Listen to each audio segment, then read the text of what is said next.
Hello hi అండి, ఎలా ఉన్నారు? అందరూ బాగున్నారా? నందిని రెసిపీస్ కి స్వాగతం. నేను మీ నందిని. ఈ రోజు సువాసనతోనే ఆకలి పెంచే హోమ్ మేడ్ సాంబార్ పొడి ఎలా తయారు చేసుకుందామో చూద్దామా? అయితే దానికి కావాల్సిన ఇంగ్రీడియంట్స్ ఏంటో చూసేయండి. ధనియాలు, ఆవాలు, జీలకర్ర, పచ్చిశనగపప్పు, మినప్పప్పు, కందిపప్పు, బియ్యం, మెంతులు, మిరియాలు, ఎండుమిర్చి, కరివేపాకు.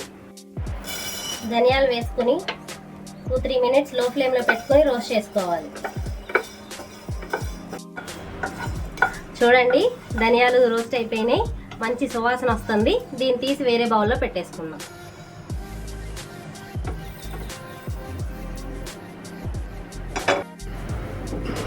మినప్పప్పు, పచ్చిశనగపప్పు, కందిపప్పు లో ఫ్లేమ్లో పెట్టుకుని 2-3 మినిట్స్ రోస్ట్ అయ్యేంత వరకు వేయించుకోవాలి. చూడండి, రోస్ట్ అయిపోయింది. దీన్ని తీసుకుని సపరేట్ బౌల్లో వేసుకుందాం. బియ్యం,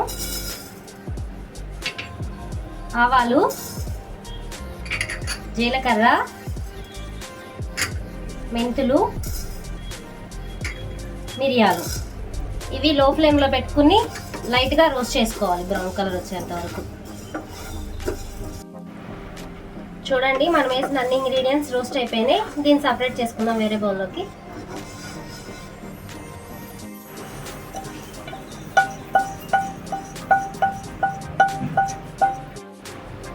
ఎండుమిర్చి, కరివేపాకు క్రిస్పీ అయ్యేంత వరకు వేయించుకోవాలి. చూడండి, కరివేపాకు క్రిస్పీగా అయిపోయింది. ఇప్పుడు స్టవ్ ఆఫ్ చేసుకోవాలి. కొద్దిగా ఇంగువ, కొంచెం పసుపు వేసుకుని కలుపుకోవాలి.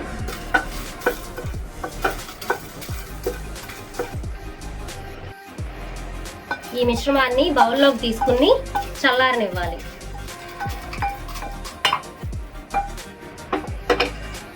చల్లారిపోయింది చూడండి. ఇప్పుడు ఈ మిశ్రమాన్ని మనం మిక్సీ జార్లో వేసుకుని మెత్తగా పౌడర్ చేసుకుందాం.